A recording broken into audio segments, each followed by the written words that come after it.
Are you a straw bale gardening skeptic, or do you know someone who is? I run into them all the time, even here at the Washington, D.C. Home and Garden Show, where I'm speaking this weekend. And usually what I discover, somebody who's skeptical, it's simply because they didn't do the preparation process right on their bales. The preparation we call conditioning.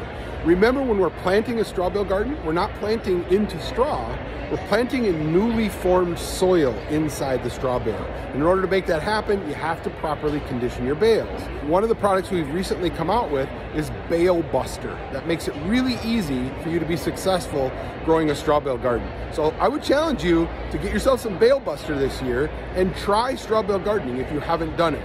It's so simple. The instructions are on the back of the pack. You follow it step by step. It's really an all-in-one product, so it's super simple, and I assure you that you'll be successful. So have a great garden season this year, and try yourself some BaleBuster. I think you'll really like it.